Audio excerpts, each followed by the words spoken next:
Hello guys, welcome to my YouTube channel. आज हम पढ़ने वाले प्रिंसिपल ऑफ इनहेरिटेंस और वेरिएशन क्लास 12th का चैप्टर, जो कि वन शॉट में हम लोग कंप्लीट करेंगे। तो सुनो, आप लोगों को पहले ही एनसीईआरटी ने तरफ खुद 2 क्वेश्चन पूछा है, खुद ही पूछा उन्होंने। क्या बोला कि जो एलिफेंट है वो हमेशा बर्थ दे रहा बेबी एलिफेंट को, ऐसा क्यों, वो किसी और एनिमल को क्यों नहीं दे रहा। या दूसरा क्वेश्चन उन्होंने क्या पूछ लिया कि जो मैंगो सीड है वो आगे जाके मैंगो प्लांट ही क्यों बना रहा है, कोई दूसरा प्लांट क्यों नहीं बना रहा। बताओ, इन्हें आंसर नहीं पता। हमारी बुक देती है आंसर, वो क्या कहते हैं, जेनेटिक्स करती है। अभी उससे ऊपर भी क्वेश्चन पूछा है कि जितने भी जो ऑफस्प्रिंग हैं, कभी कभी तो वो काफ़ी आइडेंटिकल दिखते हैं, है ना। कभी कभी जैसे कि हम जो भाई बहन हैं काफ़ी सिमिलर दिखते हैं, लेकिन कभी कभी हम लोग डिफरेंट भी दिखते हैं। तो ऐसा क्यों है, तो इस सब का आंसर हमें देगी जेनेटिक्स। अब जेनेटिक्स क्या है, एक बायोलॉजी की एक ब्रांच है जो कि डील करती है इनहेरिटेंस के साथ और साथ साथ वेरिएशन के साथ। अब ये इनहेरिटेंस क्या होती है, सुनो। इनहेरिटेंस मतलब बच्चे ने क्या क्या कैरेक्टर्स अपने पेरेंट्स से लिए हैं विरासत में, उसी को हम बोलते हैं इनहेरिटेंस। यानी कि मान लो एक बच्चे की हाइट जो है ना, वो हाइट गई है उसके पापा पे, यानी कि पापा ने उसको अपनी हाइट दी है, ठीक है। तो यानी कि इनहेरिटेंस क्या हो गया, कैरेक्टर्स का ट्रांसमिशन होना फ्रॉम पेरेंट टू प्रोजेनी, इसी को हम क्या बोलेंगे, इनहेरिटेंस। इसका मतलब इनहेरिटेंस हेरिडिटी की क्या है, बेसिस है, ठीक है, बेस एक तरीके से। अब वेरिएशन क्या होती है, सुनो बेटा, ऐसा तो नहीं है ना 100% डीएनए जो कि है पेरेंट्स का वो कॉपी हो जाए हमारे अंदर, ऐसा तो बिल्कुल भी नहीं होगा। यानी कुछ ना कुछ चेंजेस तो होंगे ना। अब तुम खुद अपने आप को इमेजिन करो, तुम्हारी थोड़ी बहुत शक्ल मिलती होगी हल्की फुल्की, ऐसे थोड़ी आप लोग 100% कार्बन कॉपी होंगे पेरेंट्स के, नहीं ना। इसका मतलब कुछ ना कुछ चेंजेस तो आए होंगे बच्चों में, तभी तो वो पेरेंट्स से डिफरेंट दिख रहे हैं। इसी को हम क्या बोलते हैं, वेरिएशन। वेरिएशन का मतलब ही क्या है, चेंजेस आने, राइट। अब सुनो, हम जो ह्यूमंस हैं ना, हम पहले से बहुत दिमागदार हैं। हम लोगों को पहले से ही पता था कि ना 1000 BC में ही हम लोगों को पता चल गया था कि जो वेरिएशन है वो क्यों होती है, क्योंकि सेक्सुअल रिप्रोडक्शन इन्वॉल्व होता है, राइट। क्या इन्वॉल्व होगा, सेक्सुअल रिप्रोडक्शन इन्वॉल्व होता है। उन्होंने क्या बताया कि वाइल्ड पॉपुलेशन ले ली उन्होंने प्लांट्स और एनिमल्स की, फिर उन्होंने क्या किया, सिलेक्टिवली उनको ब्रीड किया, ठीक है। क्यों किया, ताकि उन्हें डिजायरेबल कैरेक्टर मिल सके, है ना। अब इसी तरीके से उन्होंने एक काऊ बनाई जिसका नाम है साहिवाल काऊ, जो कि इंडियन ब्रीड है बेसिकली। वो कहाँ मिलती है, हमें पंजाब में मिलती है, ठीक है। अब इससे हमें क्या पता चला कि भाई जो हमारे जो एंसेस्टर रहे हैं ना, जो हमारे पूर्वज, इसका मतलब उन्हें कुछ ना कुछ तो आइडिया था, उनको थोड़ी बहुत नॉलेज तो थी कि इनहेरिटेंस क्या है, वेरिएशन क्या है, तभी तो वो लोग कर पाए, अदरवाइज कहाँ से कर पाते, राइट। अब रियल में प्रूफ देने के लिए अपने पास साइंटिस्ट आए जो कि है मेंडल, ठीक है। अब ये मेंडल जी कब आए, मिड 19th सेंचुरी में आए, जिन्होंने हमें फर्स्ट टाइम समझाया कि भाई इनहेरिटेंस का ये पैटर्न होता है। अब मेंडल ने हमें क्या क्या चीज़ें समझाई, सुनो। सबसे पहले उन्होंने एक गार्डन पी ली। अब गार्डन पी पे उन्होंने क्या किया, एक्सपेरिमेंट किया 7 सालों के लिए। बताओ, 7 साल इन्होंने ज़िंदगी के एक तरीके से गोल्डन पीरियड थे इनके, फ्रॉम 1856 टू 1863, राइट। इसके अलावा इन्होंने कुछ लॉज भी दिए जो कि हम आगे इस चैप्टर में फर्दर ऑन पढ़ेंगे। अब इन्होंने क्या क्या चीज़ें की थी इस एक्सपेरिमेंट में, तो मेंडल जी पहले साइंटिस्ट थे जिन्होंने बायो में फर्स्ट टाइम मैथ्स यूज़ की, कुछ ना कुछ स्टैटिस्टिकल एनालिसिस यूज़ किए, फर्स्ट टाइम ऐसा बायो में हुआ। अभी तक सुना आपने कोई ऐसा साइंटिस्ट जो कि बायो में मैथ यूज़ कर रहा हो, कभी नहीं सुनो, क्योंकि वो मेंडल जी ही थे फर्स्ट टाइम, ठीक है। अब इन्होंने क्या क्या किया, तो जितने भी जो उन्होंने जो मटर ली ना, जितने भी जो पी प्लांट लिए, उन्होंने उन पर सक्सेसिव जनरेशन पे रिजल्ट लिया। इसका मतलब पहली जनरेशन पे टेस्ट किया, सेकंड पे टेस्ट किया, तीसरी पे टेस्ट किया, फोर्थ पे टेस्ट किया, है ना। बार बार जनरेशन करते जा रहे हैं, अलग अलग जनरेशन पे टेस्ट करते जा रहे हैं। फिर ये भी चेक कर रहे हैं कि अगर इस फर्स्ट जनरेशन ये रिजल्ट मिला है तो क्या वो 10th वाले पे मिलेगा, क्या वो उससे आगे आने वाले पे मिलेगा या फिर नहीं मिलेगा। समझ में आया। अब मेंडल ने कुछ ना कुछ कैरेक्टर्स लिए। अब कैरेक्टर्स और ट्रेट्स क्या होते हैं, पहले आप वो लोग समझ लो। तो कैरेक्टर्स क्या होंगे, सुनो। मान लो एक आई कलर है, तो आई कलर क्या हो गया, कैरेक्टर हो गया, राइट। लेकिन आई कलर तो किसी का ब्राउन भी हो सकता है, किसी का ब्लैक भी हो सकता है, किसी का ब्लू भी हो सकता है। तो इसका मतलब आई कलर क्या हुआ, कैरेक्टर, और उसकी डिफरेंट कैटेगरी हो सकती है, किसी का कलर अलग होगा, किसी का अलग होगा, तो वो क्या हो गए, ट्रेट्स। इसी तरीके से मेंडल ने मटर के 7 तो कैरेक्टर लिए, जैसे कि उसकी हाइट ले ली, उसका जो छिलका है उसका कलर ले लिया कि कैसा कलर हो सकता है, कैसा नहीं हो सकता।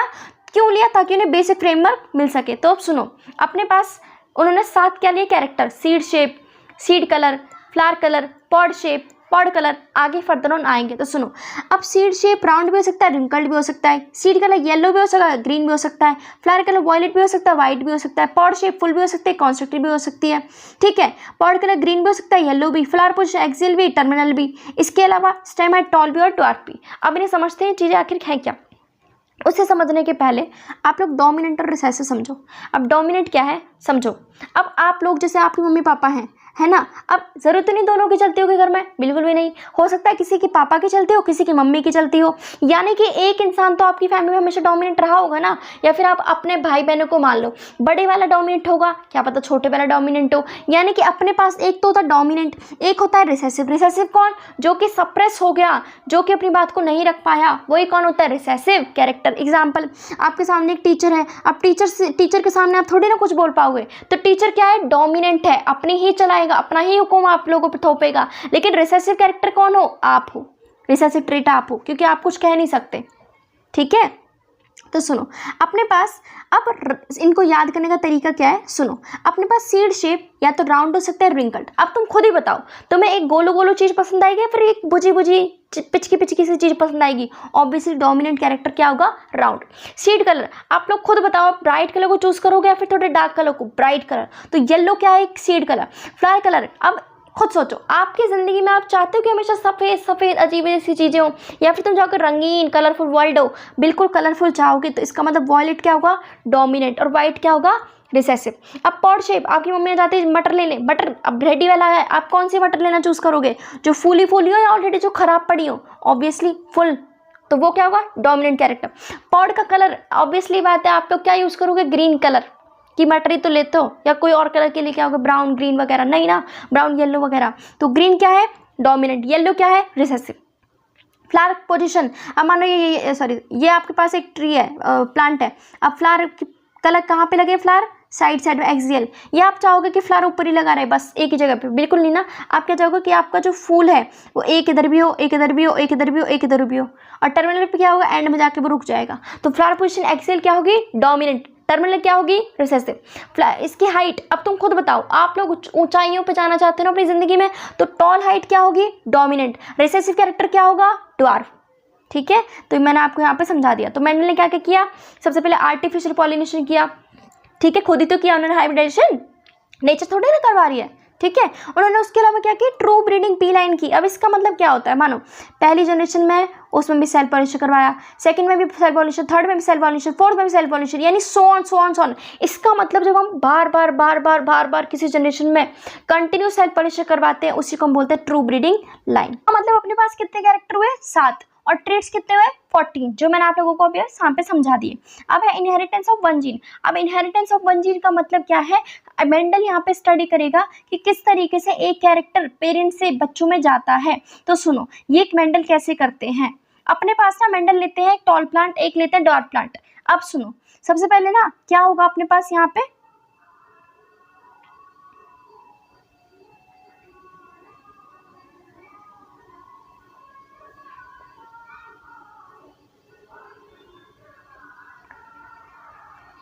ठीक है, तो मेंडल यहाँ पे क्या करेंगे?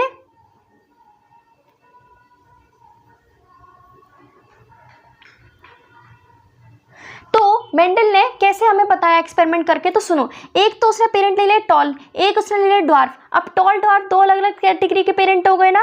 तो जब उन्होंने फर्स्ट टाइम जब उनको क्रॉस करवाया, तो उनके पास जो पहली जनरेशन आई, यानी कि जब फर्स्ट टाइम जब पेरेंट्स को क्रॉस करवाते हैं, जो फर्स्ट जनरेशन आती है उसे हम कहते हैं F1 जनरेशन या फिर फीलियल जनरेशन। तो सारे के सारे कैसे आए? टॉल। एक भी बच्चा मम्मी की तरह यहाँ पे नहीं दिखा, है ना। तो मेंडल का दिमाग खराब हो गया, मेंडल ने सोचा दोबारा करके देखता हूँ। तो जब उन्होंने बच्चों को आपस में क्रॉस करवा दिया, तो उन्होंने क्या देखा? 3 तो आए अपने पास टॉल, एक अपने पास आया ड्वार्फ। इसका मतलब F2 जनरेशन में तो दोनों ही कैरेक्टर शो करेंगे, और F1 जनरेशन में हमेशा एक ही पेरेंट का कैरेक्टर यहाँ पे शो होने वाला है। तो इस एक्सपेरिमेंट से उन्होंने यहाँ पे चीजें पता लगाई, यहाँ पे समझाई कि F1 में हमेशा एक ही कैरेक्टर शो करेगा, और F2 में दोनों के दोनों कैरेक्टर अपने आप को शो करने वाले। ठीक है, तो मेंडल ने क्या किया? हाइब्रिडाइजेशन एक्सपेरिमेंट किया, हम लोगों ने अभी देखा। उन्होंने टॉल और ड्वार्फ पी प्लांट को क्या किया? क्रॉस करवाया।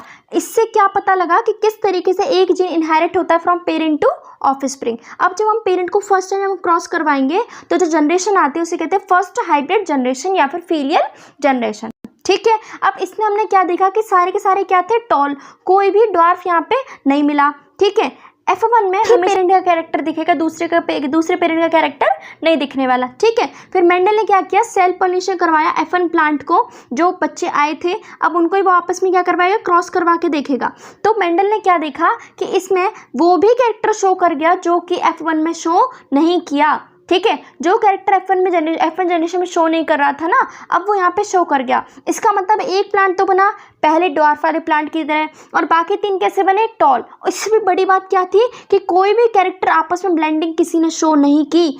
ब्लेंडिंग का मतलब कैरेक्टर आपस में मिक्स नहीं हुए, या तो सारे टॉल थे या फिर सारे ड्वार्फ थे, कोई भी बीच की हाइट का यहाँ पे नहीं मिला। ठीक है, तो ऐसे उन्होंने सिमिलर रिजल्ट फिर करके देखा। फिर उन्होंने क्या पता किया, भाई रियल में एक ही पेरेंट का कैरेक्टर दिखेगा F1 में, और F2 में दोनों के दोनों कैरेक्टर दिखने वाले हैं। ठीक है, किस रेशियो में देखिए, 3:1 में। इसके अलावा उन्होंने क्या देखा कि कोई भी कैरेक्टर आपस में ब्लेंडिंग शो नहीं करेगा, सारे के सारे यहाँ पे क्या दिखेंगे, एक तरीके से या तो टॉल होगा या फिर ड्वार्फ होगा।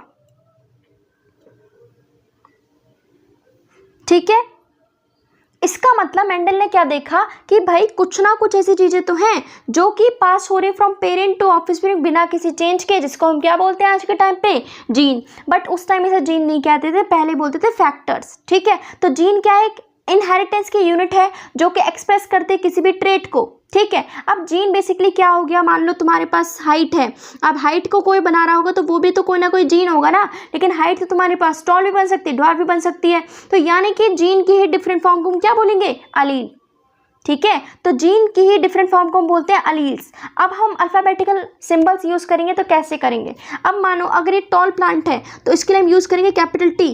अब ये जो जीन होते हैं यानी जो अलील होते हैं वो हमेशा किस में होंगे, पेयर्स में, तो कैपिटल T, राइट। अगर मैं ड्वार्फ की बात करूँ तो उसको लिखेंगे स्मॉल t से, तो कैपिटल T इसका मतलब वो डोमिनेंट है, स्मॉल t इसका मतलब वो ड्वार्फ है। ठीक है, तो यानी कि एक कैपिटल T एक स्मॉल t, ये दोनों क्या हो गए, अलील्स हो गए एक ही जीन के।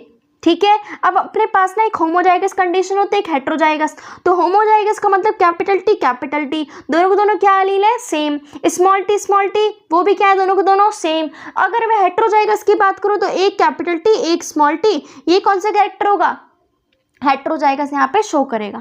ठीक है, अब क्या है, फिनोटाइप और जीनोटाइप। फिनोटाइप मतलब बाहर से कोई इंसान कैसा दिख रहा है। अब ये प्लांट की बात करें तो ये टॉल है, एक क्या है, ड्वार्फ, तो ये क्या हो गया, फिनोटाइप। जीनोटाइप क्या होगा, अंदर इसका क्या जीनोटाइप है, क्या इसका जेनेटिक कंपोजिशन है, वही क्या होगा, जीनोटाइप। अभी मैंने तो बताया आपके पास जेनेटिक कंपोजिशन टी, फिर क्या होगा, कैपिटल T स्मॉल t, यही क्या था, इसका जीनोटाइप था।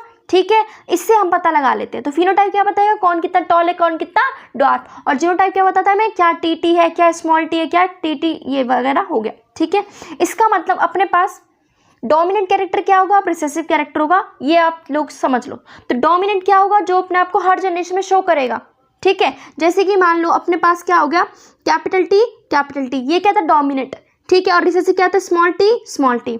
अब इससे भी बड़ी बात क्या, अगर कैपिटल T के साथ अगर स्मॉल t जुड़ गया तो भी ये डोमिनेंट ही होगा, क्योंकि बड़े एक तरीके से डोमिनेंट वाले ने छोटे वाले को सप्रेस कर दिया। तो डोमिनेंट कैरेक्टर हमेशा हेट्रोजाइगस कंडीशन में भी शो कर देगा, होमोजाइगस में भी करेगा और हेट्रोजाइगस में भी करेगा, और जबकि रिसेसिव सिर्फ और सिर्फ होमोजाइगस कंडीशन में अपने आप को शो करने वाला है। ठीक है, इसके अलावा यहाँ NCERT बोलती है कि हमने टॉल के लिए तो T यूज़ किया, ड्वार्फ के लिए D यूज़ क्यों नहीं किया, इसलिए नहीं किया ताकि हम लोगों को डिफ़िकल्टी ना हो, हम पता लगा पाए कि जीन का जो अलील है वो सेम ही है। ठीक है, बस एक को कैपिटल रख दिया, एक को स्मॉल रख दिया है। अब अपने पास अभी मैंने आपको बताया अलील्स या तो सेम भी हो सकता है, डिफरेंट भी होंगे। सेम अगर हुए तो होमोजाइगस कंडीशन होगी टी, अगर डिसिमिलर होंगे तो क्या होगी, हेट्रोजाइगस कंडीशन कैपिटल T। तो हमने यहाँ पे क्या पढ़ा, मोनोहाइब्रिड क्रॉस पढ़ा। ठीक है, अब आगे सुनो, इससे अपने पास यहाँ पे एक चीज़ क्या समझ में आई कि कभी भी रिसेसिव वाला या फिर डोमिनेंट वाला कभी भी यहाँ पे ब्लेंडिंग शो नहीं करेगा। ठीक है, अब एक चीज़ तो हम लोग पढ़ के आए, हमेशा सेग्रीगेशन होती है at the time of meiosis, यानी कि एक जैसे यहाँ पे कैपिटल T है तो ये वाला कैपिटल T अलग होगा, ये वाला कैपिटल T अलग होगा। अगर स्मॉल t है तो ये कैपिटल T और स्मॉल t यहाँ पे सेग्रीगेशन होगी मियोसिस के टाइम पे। ठीक है, आगे अपने पास क्या आता है, हेट्रोजाइगस कंडीशन में मैंने आपको बता दिया था कि अलील्स क्या हो सकते हैं, डिफरेंट हो सकते हैं, होमोजाइगस कंडीशन में अलील्स क्या होंगे, सेम होंगे। ठीक है, आगे आता है पनेट स्क्वायर। अब पनेट स्क्वायर क्या होता है, इससे ना हमें पता चल सकता है कि जो आगे आने वाले जो प्रोजेनी है, जो ऑफस्प्रिंग है, जो बच्चे हैं, उनका जीनोटाइप कैसे होगा। अब पनेट स्क्वायर को किसने दिया था सबसे पहले, तो थे सी पनेट, तो इसी के नाम पे यहाँ पे रख दिया पनेट स्क्वायर।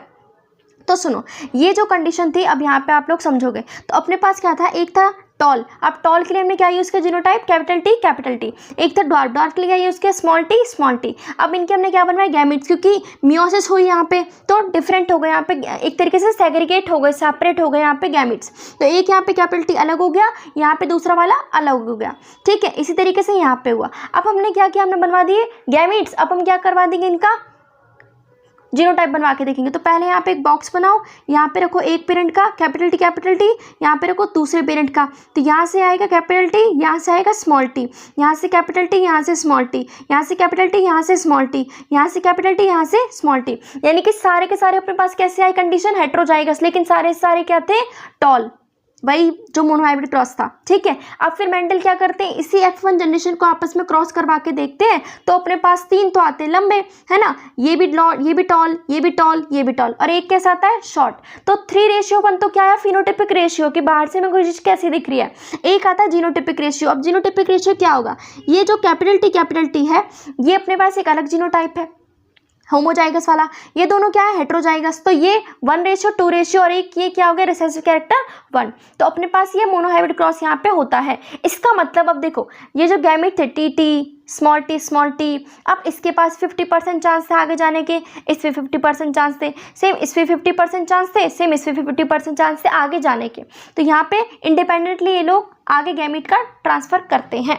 ठीक है, अब आपने पास यहाँ पे क्या दिख रहा है, तो एक तो बना था टी वाला, 2 बने थे कैपिटल टी स्मॉल टी, और एक बना था स्मॉल टी। ठीक है, और फिनोटिपिक की बात करें तो 3 तो क्या थे, टॉल, एक क्या था, ड्वार्फ। अब इसी को बाइनोमियल एक्सपेंशन करके यहाँ पे दिखा दिया है। तो ये अपने पास क्या निकलेगा, 1/2t प्लस 1/2t का स्क्वायर। यहाँ पे इसको खोल दो, a² plus b² plus 2ab वाला यहाँ पे कर देना।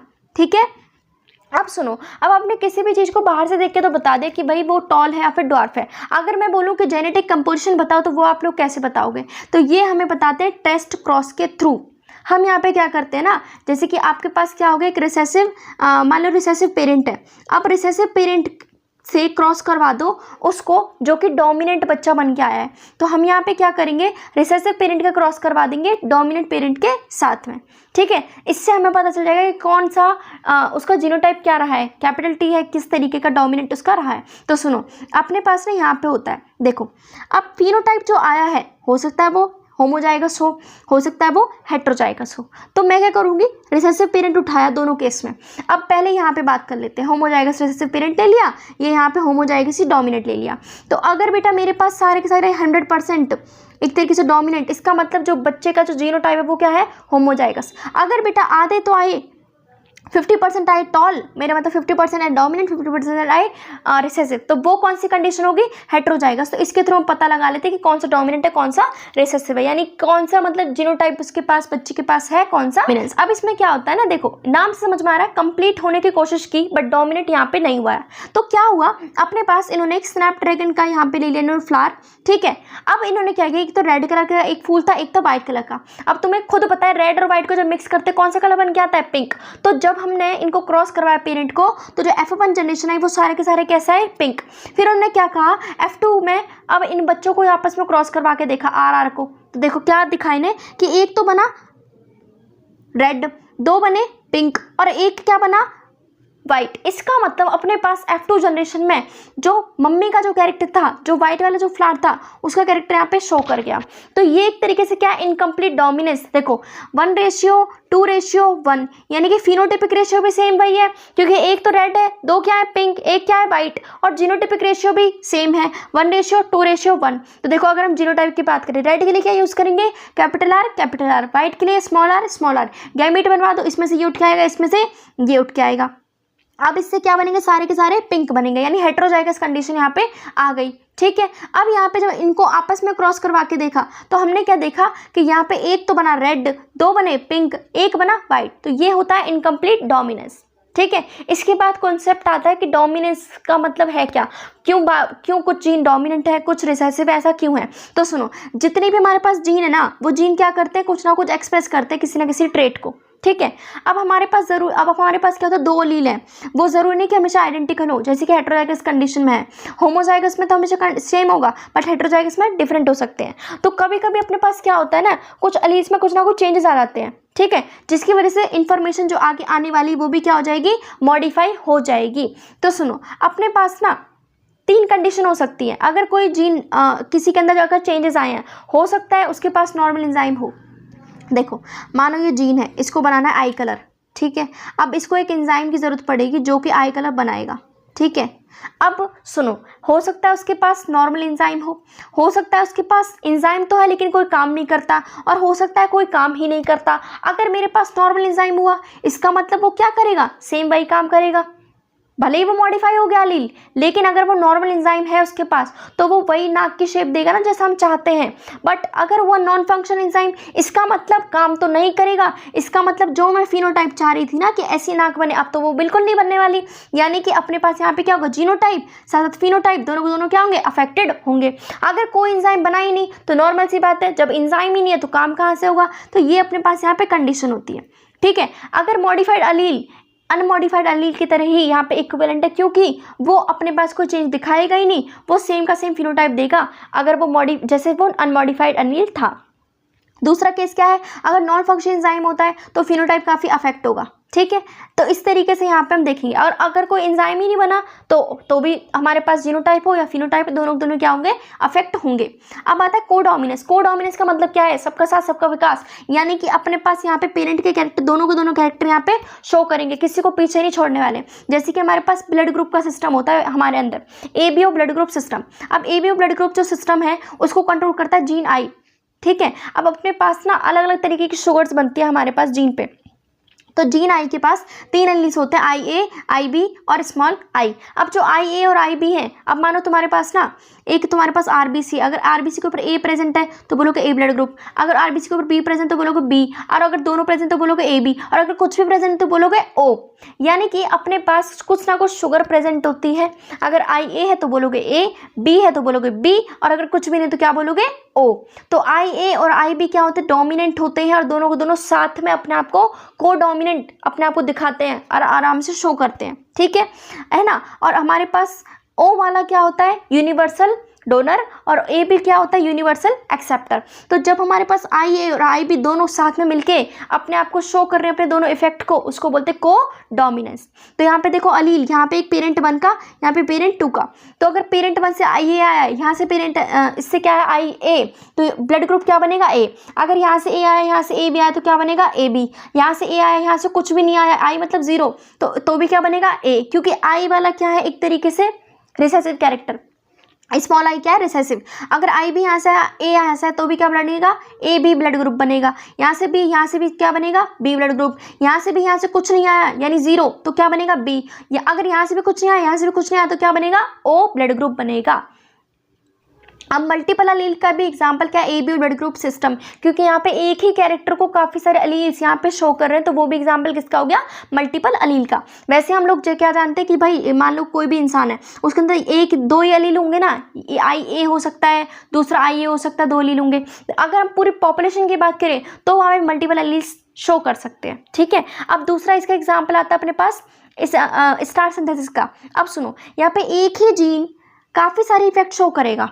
अब ये कैसे करेगा, मानो आपके पास ना 2 अलील्स होते हैं, आपके स्टार्स की जो फॉर्म बनेगी स्टार सिंथेसिस जो P सीड्स में, उसको 2 अलील्स डिपेंड करेंगे। देखो B है कैपिटल B, एक स्मॉल B। अगर कैपिटल B बना तो होमोजाइगस कंडीशन आ गई, डोमिनेंट हो गया। तो जो P बनेगा, P का जो साइज बनेगा वो काफ़ी मोटा बनेगा और इसके अंदर स्टार्स भी काफ़ी ज़्यादा होगा।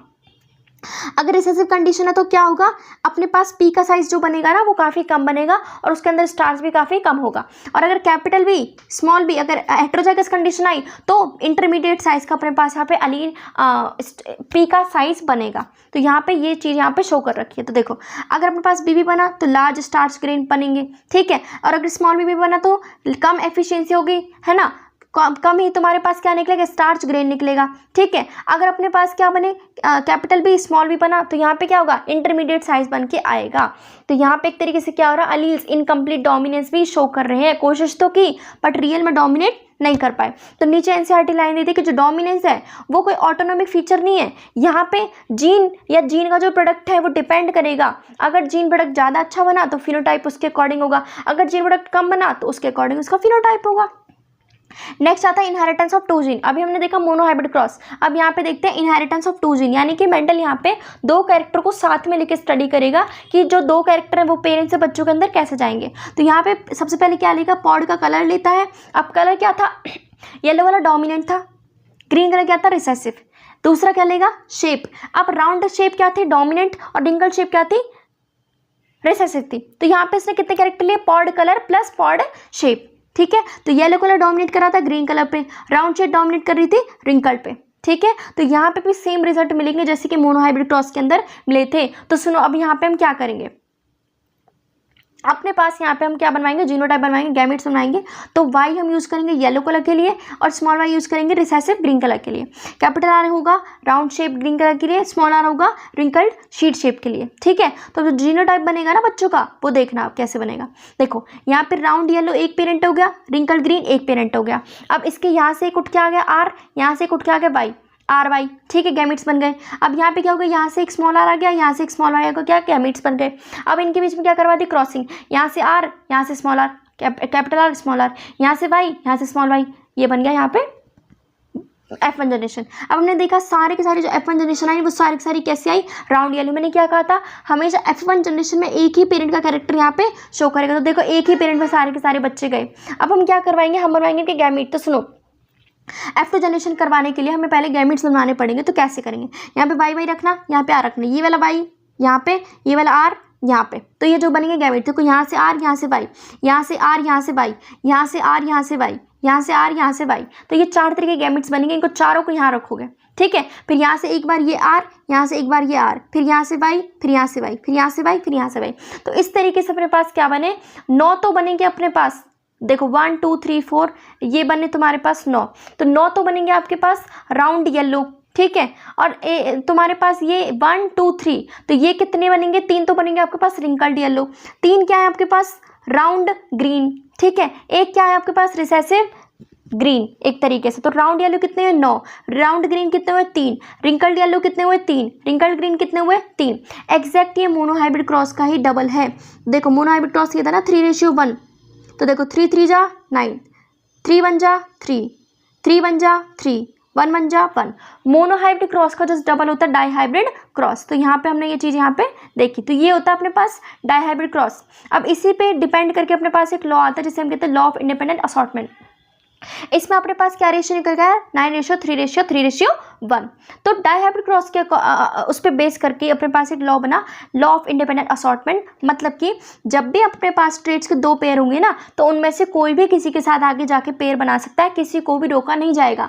यानी कि सेग्रीगेशन जो होगी ना कैरेक्टर्स की, वो इंडिपेंडेंट होगी दूसरे कैरेक्टर के। देखो आप खुद सोच रहे हो ना, आर के साथ कोई भी छोटा वाई जुड़ गया, वाई के साथ कोई भी छोटा आर जुड़ गया, यहाँ पे कोई किसी को मना तो नहीं कर रहा ना। तो यानी कि 50% चांस है सबके पास आगे जाने के। अगर मैं इसकी बात करूँ आर आर वाई की, इसके पास भी 50% चांस है, इसके पास भी 50% चांस है, वाई के पास भी 50% चांस है, स्मॉल वाई के पास भी 50% चांस है।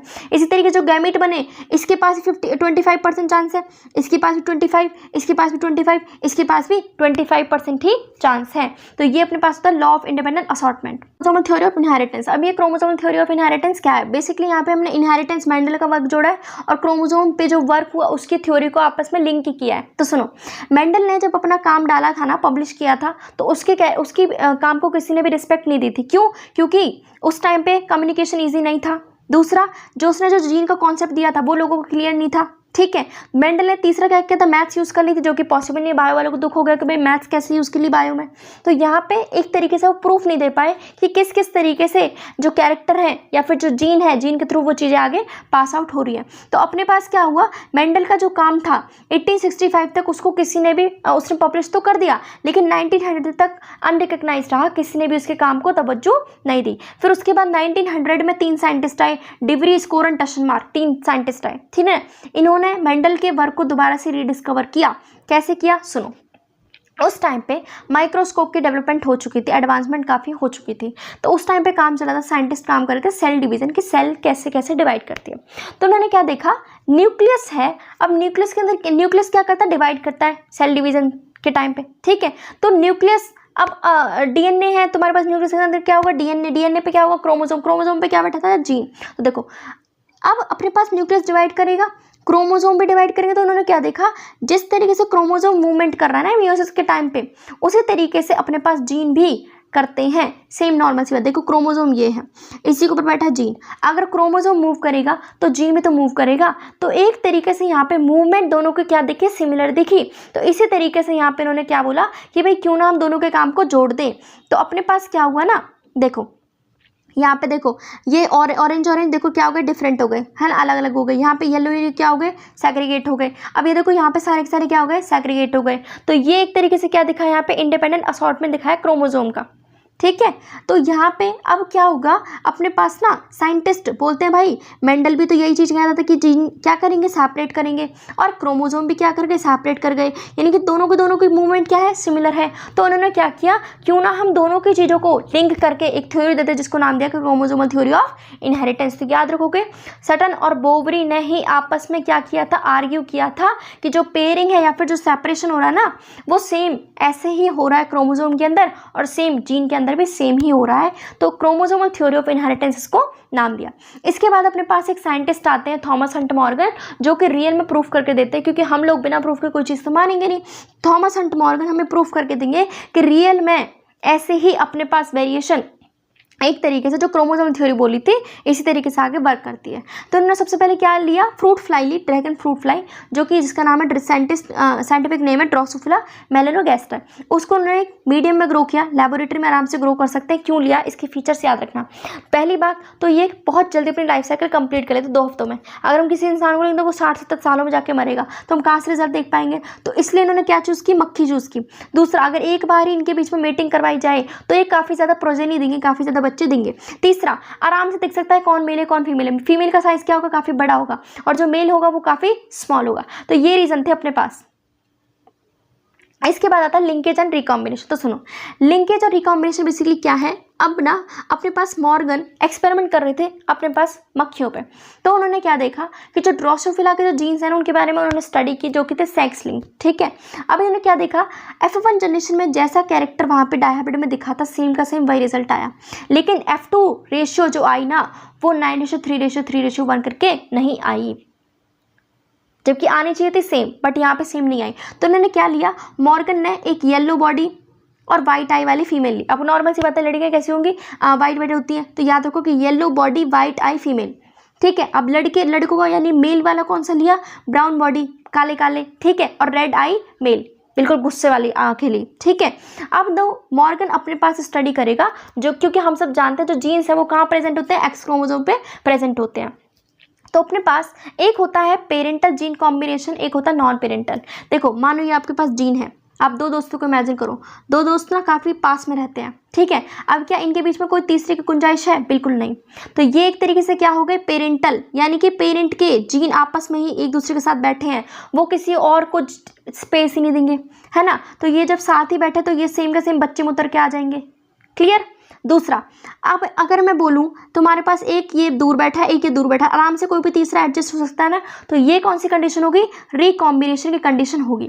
तो जब चीज़ें बिल्कुल पास में बैठी हैं, लिंक करके बैठी हैं, तो वो कंडीशन होगी लिंकेज, क्योंकि टाइटली लिंक्ड है, आपस में बैठे हुए हैं। अगर ये टाइटली लिंक्ड है तो ये किसी को भी अंदर नहीं आने देंगे, यानी जो जाके जो बच्चे बनने वाले वो कैसे बनेंगे, पेरेंट की ही तरह दिखेंगे, है ना। हो सकता है एक ही पेरेंट पर सारे चले जाए, और अगर दूर दूर बैठे हैं तो रिकॉम्बिनेशन ज़्यादा हो सकता है ना, कोई भी बीच में आके कंबाइन कर सकता है, तो वो कंडीशन क्या होगी, रिकॉम्बिनेशन, ठीक है। तो याद रखोगे पेरेंटल जीन कॉम्बिनेशन ज़्यादा होता है as compare to non parental, क्योंकि पेरेंट के जीन आपस में काफ़ी क्लोजली लिंक होते हैं, तो उसी को हम बोलते हैं लिंकेज। रिकॉम्बिनेशन जब नॉन पेरेंटल जीन कॉम्बिनेशन, यानी देखो पेरेंट के दूर बैठे, इसका भी, तो एक यहाँ चला गया, एक यहाँ चला गया, तो ये एक तरीके से यहाँ पे क्या होगा, रिकॉम्बिनेशन, ठीक है। तो जैसे कि यहाँ पे आपको दिखाया भी होगा, अभी दिखाऊंगी आगे। देखो 1.3% रिकॉम्बिनेंट जो बने, क्योंकि ये काफ़ी पास बैठे, देखो वाई और डब्ल्यू यहाँ पे देखो ये काफ़ी दूर बैठे, तो 37.2% तब दिखा जब काफ़ी दूर दूर बैठे जीन, और 1.3% कब दिखा जब काफ़ी पास बैठे जीन। ठीक है, इसके अलावा अपने पास एक साइंटिस्ट जो थे ना मॉर्गन, उन्हीं का एक स्टूडेंट था एल्फ्रेड, और उनको भी एक तरीके से उन्होंने क्या किया, आराम से वो बता सकते थे कि क्रोमोसोम पे कितने जीन बैठे हैं, उनके बीच में कितना डिस्टेंस है। इसको कहते हैं जीन मैपिंग। अब हम इसको आगे यूज़ करेंगे नेक्स्ट चैप्टर में ह्यूमन जीनोम प्रोजेक्ट में, तो वहाँ पे आज के टाइम पे काफ़ी चीज़ें ये सब यूज़ की जा रही हैं। पॉलीजेनिक इनहेरिटेंस, अब सुनो पॉलीजेनिक इनहेरिटेंस क्या होता है, जिसमें आप इसका एग्जाम्पल सबसे पहले सुनो। अपने पास जैसे ह्यूमंस है, अब ह्यूमन ज़रूरी तो नहीं सारे के सारे क्या हो, टॉल हो, या फिर सारे क्या हो, शॉर्ट हो। अपने पास क्या है, अलग अलग हाइट है, राइट। अपने पास कोई टॉल है, कोई 5 फुट का है, कोई 6 फुट का है, कोई बीच की हाइट का, कोई कैसा है, कोई कैसा है। तो यानी कि जब अपने पास ट्रेट्स कंट्रोल हो रहे हैं बहुत सारे जीन्स के थ्रू, से कहते हैं पॉलीजेनिक इनहेरिटेंस, पॉलीजेनिक ट्रेट। अब ज़रूरी नहीं है तुम्हारी जो हाइट है वो जेनेटिक से हो, बिल्कुल जेनेटिक ही कंट्रोल कराओ, ऐसा बिल्कुल पॉसिबल नहीं है। हो सकता है एनवायरनमेंट भी ठीक ना हो सकता है आपको ढंग से खाना पानी ना दिया होगा, तो ही आपकी हाइट कम रहेगी हो। तो एग्जाम्पल नंबर 1 क्या है, ह्यूमन की हाइट। ठीक है, इसके अलावा ह्यूमन स्किन कलर, अब कोई गोरा है, कोई काला है, कोई बीच की, कोई श्यामला है, कोई बिल्कुल वाइट है, कोई बिल्कुल अलग अलग कलर का है। तो सुनो, अपने पास 3 जीन कंट्रोल करते हैं कलर को। अगर हो गया dominant A B B C C, तो बिल्कुल होगा बच्चा ब्लैक, और अगर हो गया बिल्कुल ए बी बी सी सी, तो बिल्कुल बच्चा होगा वाइट। अगर अपने पास होगा एक heterozygous A B B C C, तो ये कौन सी कंडीशन होगी, बच्चा होगा पीच के कलर का, यानी कि व्हीटिश कलर। अगर किसी के पास ए बी बी सी सी, तो यानी कि जितना ज़्यादा तुम ऐड करते जाओगे डोमिनेंट कैरेक्टर को, बच्चा उतना ही ज़्यादा क्या होता जाएगा, ब्लैक होता जाएगा। तो यानी कि ह्यूमन स्किन कलर क्या है, एक एडिटिव इफेक्ट है। तो सुनो, अपने पास अगर ए बी सी कंट्रोल करते हैं जीन्स को, अगर डोमिनेंट है तो बच्चा क्या होगा, डार्क कलर का होगा। अगर लाइट है, रिसेसिव फॉर्म है, तो बच्चे का कलर क्या होगा, स्किन कलर का होगा, लाइट। ठीक है, तो यानी कि capital A, capital B, capital C, ये अगर तीनों डार्केस्ट फॉर्म शो करेंगे, अगर रिसेसिव है तो वो लाइट कलर शो करेंगे, और अगर बीच का है तो वो इंटरमीडिएट स्किन कलर को शो करेंगे। नेक्स्ट आता है प्लियोट्रॉपी। अब प्लियोट्रॉपी में क्या होता है ना, एक जीन के चक्कर में आपका फिनोटाइप चेंज हो जाए, उसी को कहते हैं प्लियोट्रॉपी। तो पी से प्लियोट्रॉपी, पी से फिनोटाइप। अब ये जो प्लियोट्रॉपी है वो अपना एक मेटाबॉलिक डिसऑर्डर है। ठीक है, मेटाबॉलिक पाथवे में दिक्कत आ गई तो आपको होती है प्लियोट्रॉपी। सुनो कैसे होगी, एक बीमारी होती है अपने पास जिस बीमारी का नाम है फेनाइलकीटोन्यूरिया। ठीक है, अब ये बीमारी हम आगे भी पढ़ेंगे इस चैप्टर में। अब ये बीमारी हुई क्यों, क्योंकि म्यूटेशन हो गई, डीएनए में कुछ ना कुछ चेंज आ गया। ठीक है, तो अपने पास एक एंजाइम हुआ करता था फेनाइलएलेनिन हाइड्रोक्सिलेज। जब ये एंजाइम बॉडी में प्रेजेंट नहीं होता तो जाके अपने आप को बीमारी होगी, जिसे कहते हैं फेनाइलकीटोन्यूरिया। अगर किसी को बीमारी हो गई तो वो क्या होगा, बच्चा बिल्कुल दिमाग से पैदल होगा, मेंटल रिटार्डेशन, बाल नहीं होंगे सिर पे, skin pigmentation, Kali Kali skin, कहीं गई ना धब्बे धब्बे पड़े रहेंगे। नेक्स्ट आता है सेक्स डिटर्मिनेशन। अब ना जैसे ही अपने पास धीरे धीरे चीज़ें आने लगी तो ना साइंटिस्ट के बीच में एक पजल बन गया कि किस तरीके से जो बच्चों के अंदर जो जेंडर है ना किसी भी स्पीशीज़ के अंदर वो डिटरमाइन हो रहा है। तो सबसे पहले एक साइंटिस्ट आए हैंकिंग 1891 में, तो उन्होंने सबसे पहले इंसेक्ट्स के ऊपर बताया कि किस तरीके से इस वहाँ पे सेक्स डिटरमाइन होगा। तो उन्होंने क्या देखा, स्पर्मेटोजेनेसिस वो देख रहे थे, तो उन्होंने क्या देखा कि जो 50% है उनके पास, तो 50% के पास तो एक बॉडी है जिसको बोला गया एक्स, और 50% है जिसके पास कुछ भी नहीं है। और जितनी भी जो यहाँ पे बोला गया, तो 50% जिसके पास एक्स था उसको बोला एक्स बॉडी। आज उस एक्स बॉडी को हम बोलते हैं एक्स क्रोमोसोम। ठीक है, तो अपने पास देखो इंसेक्ट्स के केस के अंदर क्या होता है ना, इंसेक्ट्स यानी ग्रास हॉपर। तो सुनो, एक्सओ कौन है, मेल, 50% पे तो एक्स था, 50% पे एक्स नहीं था। फीमेल कौन है, एक्स एक्स, यानी कि यहाँ पे मेल ही डिटरमाइन करेगा, क्योंकि फीमेल के पास तो सारे क्या है, होमोगैमिट, सेम के सेम ही गैमिट है। मेल पे क्या है, हेट्रोगैमिट। ठीक है, तो ये कंडीशन कौन सी हुई, इंसेक्ट्स के अंदर। दूसरी कंडीशन आती है अपने पास मेल और हमारे अंदर ह्यूमंस के अंदर और ड्रोसोफिला के अंदर। तो देखो, अब मेल अपने पास क्या होता है, एक्स वाई, और फीमेल क्या होती है, एक्स एस, क्योंकि हमारे पास क्या है, सिमिलर गैमिट्स हैं। अब यहाँ पे मेल डिटरमाइन करेगा, यहाँ से एक्स आया, यहाँ से एक्स है, तो क्या बनेगी, मेल, फीमेल बनेगी।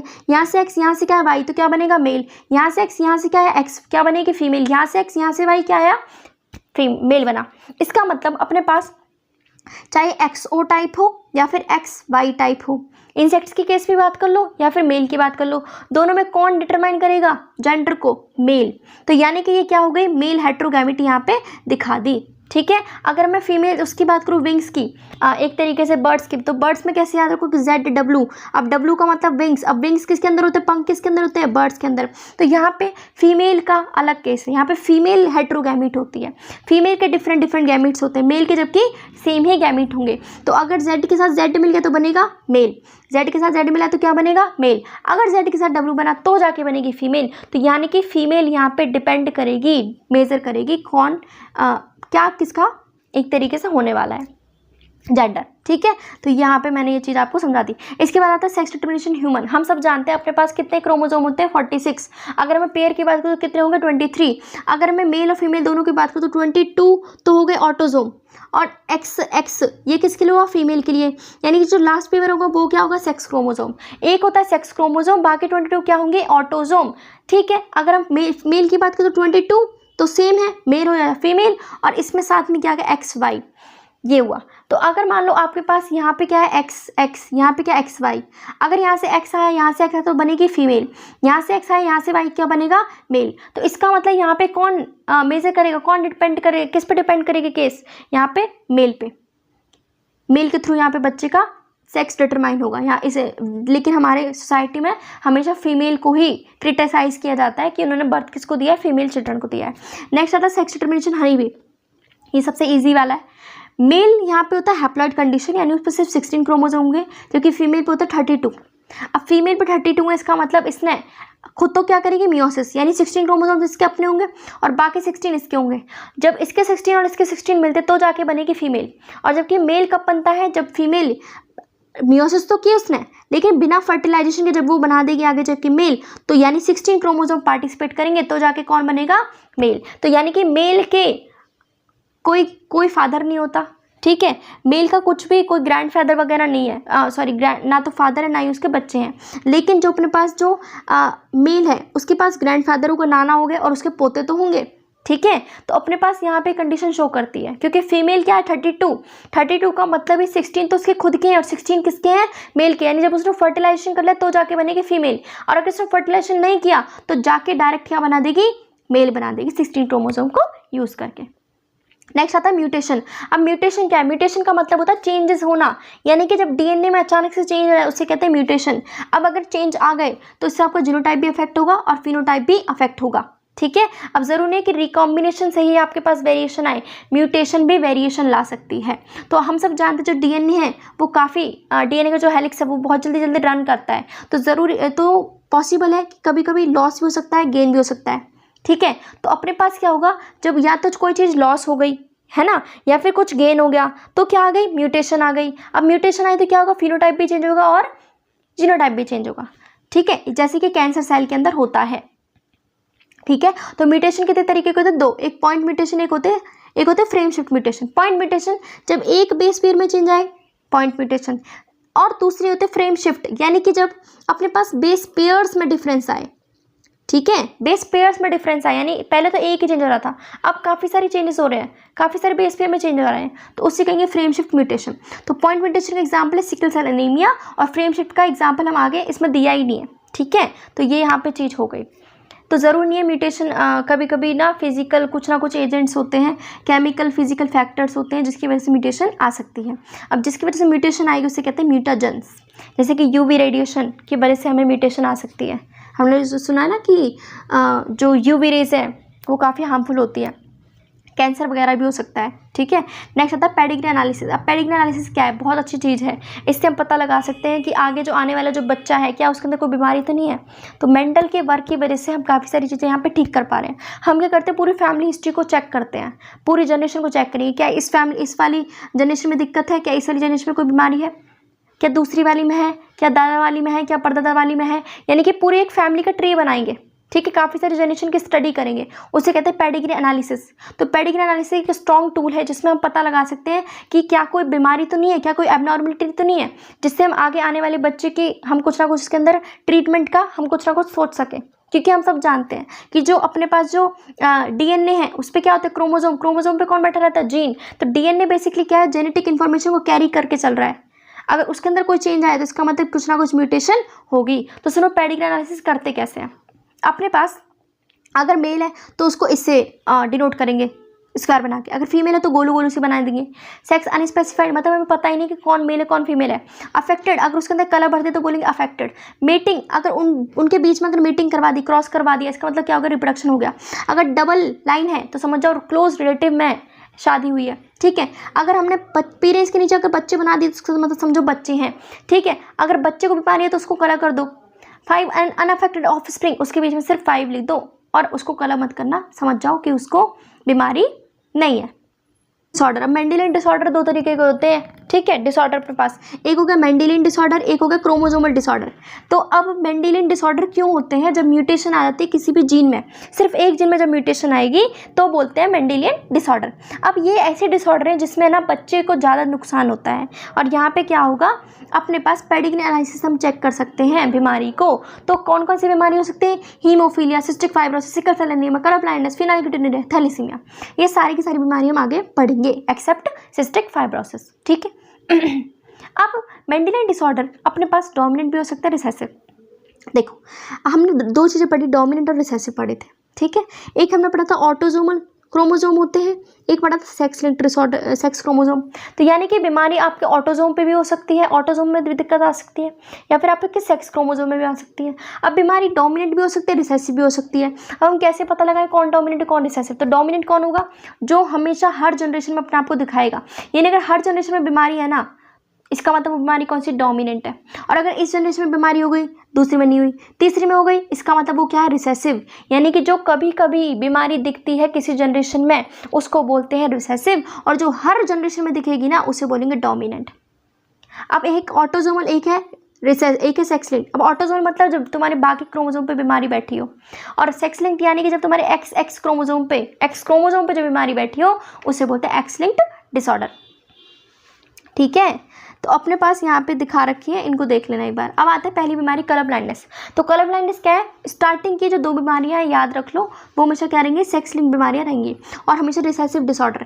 जितनी भी आप बीमारियाँ पढ़ोगे वो सारी होंगी रिसेसिव, बस याद रखोगे स्टार्टिंग की 2 हैं सेक्स लिंक्ड, ठीक है। अब इसमें क्या होता है, कलर ब्लाइंडनेस नाम से समझ में आ रहा है, कलर हम अच्छे से देख नहीं पा रहे।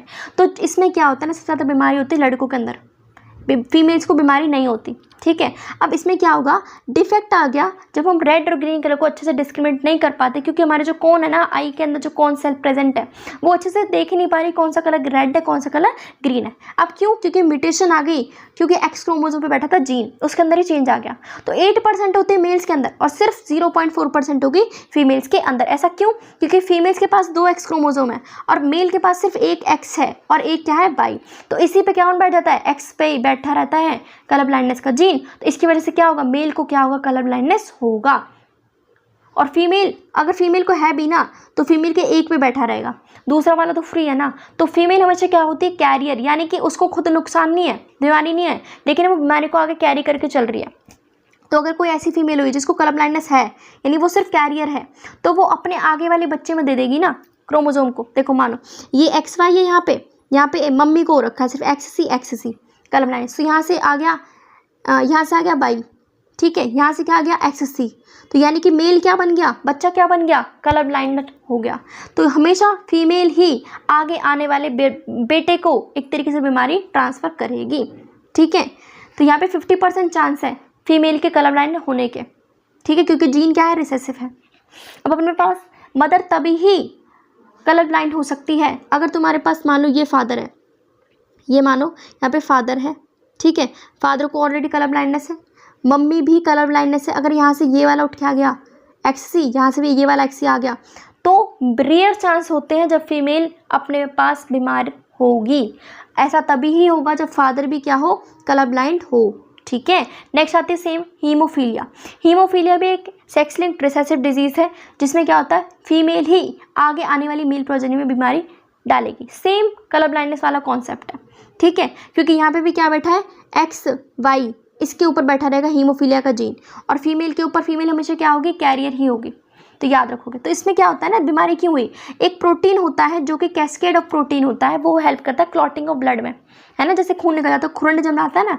लेकिन इस हीमोफीलिया में क्या होता है, अगर किसी इंसान को थोड़ा सा भी कट लग गया ना तो खून बहता रहेगा, ठीक है। तो यहाँ पे क्या होती है, फीमेल हमेशा क्या होगी, कैरियर होगी। फीमेल तभी ही हीमोफिलिक होगी जब फादर भी क्या हो उसका हीमोफिलिक हो, यानी यहाँ पे भी क्या हो, हीमोफिलिक फादर है, मम्मी भी क्या है, हीमोफिलिक, तो यहाँ से भी ये वाला उठ के आ गया, यहाँ से भी, तब जाके बनेगी फीमेल हीमोफिलिक। ठीक है, ये क्यों हुआ, क्योंकि एक क्वीन विक्टोरिया थी, उसने अपने आगे आने वाले जितने भी जो बच्चे थे ना उनके अंदर, सबके अंदर क्या डाल दिया था, हीमोफीलिया बीमारी डाल दी थी, तो उनकी वजह से भी हीमोफीलिया फैली है। नेक्स्ट बीमारी सिकल सेल एनीमिया। अब सिकल सेल एनीमिया देखो, स्टार्टिंग के दो थी सेक्स लिंक्ड, अब बाकी के 3 होंगी ऑटोजोमल, रहेंगे रिसेसिव ही। तो ये बीमारी ऑटोजोमल रिसेसिव डिजीज। ठीक है, इसमें क्या होता है, अब ये ऑटोजोमल है, यहाँ पे अब डिपेंड नहीं करेगा कि मेल को ज़्यादा होगी फीमेल को, यहाँ पे दोनों को ही हो सकती है, चाहे वो मेल हो या फिर फीमेल हो।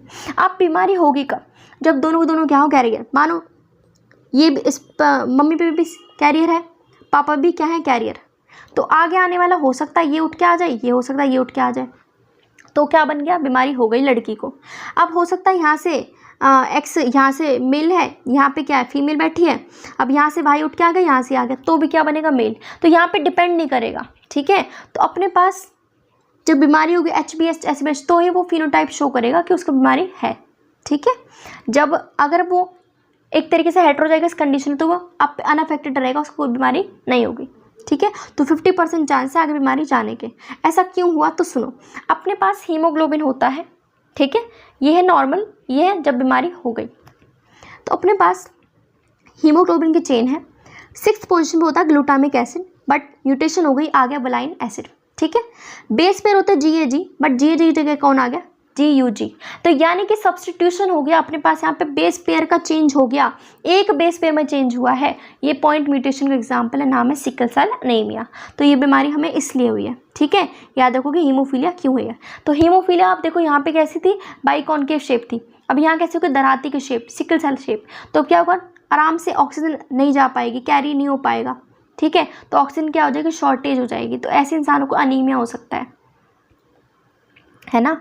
तो ये आप याद रखो। नेक्स्ट फिनाइलकीटोन्यूरिया, अभी हमने देखा था एक मेटाबॉलिज्म डिसऑर्डर है, ऑटोजोमल ही बीमारी है, इसमें इंसान को एक एंजाइम नहीं होता जिसको कहते हैं फिनाइल एलिलीन हाइड्रोक्सिलेज। अब ये क्या करता है ना, ये फिनाइल एलिलीन जो कि खतरनाक चीज़ है उसको कन्वर्ट करता है टायरोसिन में, लेकिन जब एंजाइम ही नहीं रहा तो ये खतरनाक चीज़ और ज़्यादा बॉडी में एक्यूमुलेट होने लगती है, जिसकी वजह से क्या होगा, अपनी किडनी ढंग से एब्जॉर्ब नहीं कर पाती, तो हमारे सूसू में से भी चीज़ें बाहर एक्सक्रीट आउट होने लगती हैं, तो जो बच्चा होगा उसका ब्रेन काफ़ी ज़्यादा क्या होगा, मेंटल रिटार्डेशन उसको होगी।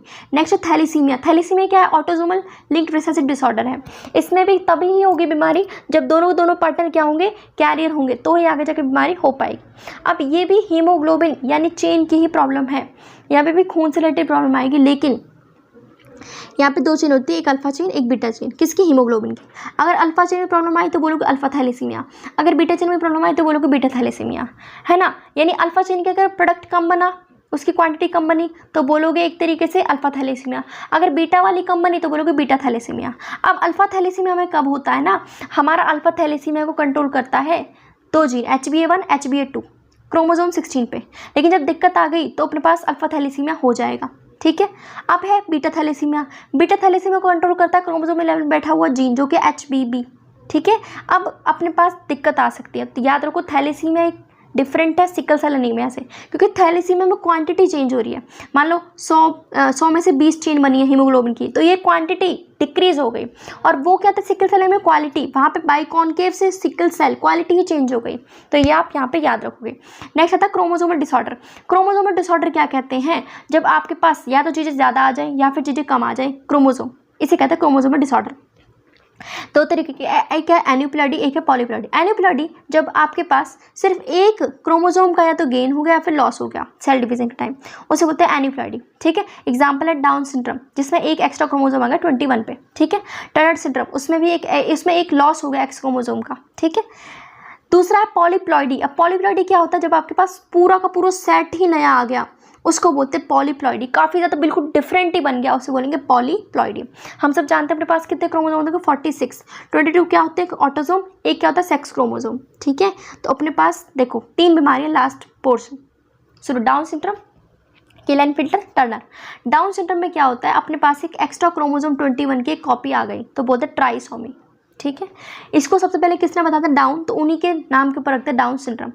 अब जिसको भी बीमारी होगी वो काफ़ी छोटे हाइट का होगा, स्मॉल राउंड उसका हेड होगा, उसकी कैसी होगी टंग, कैसी कोई फरो, देखो ये दिख रहा होगा। इसकी जो हथेली होंगी वो काफ़ी क्रीज होंगी, अच्छे से इसकी धारियाँ नहीं दिखेंगी, ठीक है, पाम बिल्कुल क्रीज होगी। तो ये सब यहाँ पे इसको खतरनाक बीमारी होने के भी चांसेस ज़्यादा होंगे। तो इसकी फिजिकल, साइकोमोटर, मेंटल रिटार्डेशन काफ़ी खराब होगी, ठीक है, डेवलपमेंट काफ़ी रिटार्डेड होगी। नेक्स्ट है केलाइन फिल्टर। अब केलाइन फिल्टर को हम याद रखते हैं किलोमीटर से, क्योंकि मीटर मतलब मेल, के मतलब केलाइन फिल्टर, यानी कि हमेशा बीमारी किसके अंदर होगी, मेल के अंदर, क्योंकि यहाँ पे एक एक्स्ट्रा क्रोमोसोम आ गया है, एक्स क्रोमोसोम। तो कितना क्रोमोसोम बन गया टोटल, 47। तो इसमें मेल की भी डेवलपमेंट होगी, साथ साथ फीमेल की भी डेवलपमेंट होगी। तो यहाँ पे उस बीमारी, उसको बोलते हैं गायनेकोमेस्टिया, यानी कि इस मेल के अंदर फीमेल की भी डेवलपमेंट हुई। तो ऐसे इंडिविजुअल क्या होते हैं, स्टेराइल, ये अच्छे से आगे जाके नहीं कर पाते कुछ भी, फर्टिलिटी वगैरह कुछ नहीं होता। नेक्स्ट टर्नर सिंड्रोम, और टर्नर को याद रखते हैं टिफिन। अब टिफिन कौन बनाता है, फीमेल, यानी कि टर्नर हमेशा किसके अंदर होगा, फीमेल्स के अंदर। क्यों, क्योंकि यहाँ पे एक एक्स क्रोमोसोम की यहाँ पे लॉस हो गया। तो टोटल कितने क्रोमोसोम बने, 45। अब ऐसी फीमेल्स की अच्छे से डेवलपमेंट नहीं होती, कोई भी सेक्सुअल कैरेक्टर यहाँ पे लॉस होता है बेसिकली, ठीक है। और जो उनके ओवरीज होते हैं वो भी अच्छे से वर्क नहीं करती है। तो यहाँ पे अपना चैप्टर फिनिश हुआ। जिसको भी पसंद आया please like, comment and share.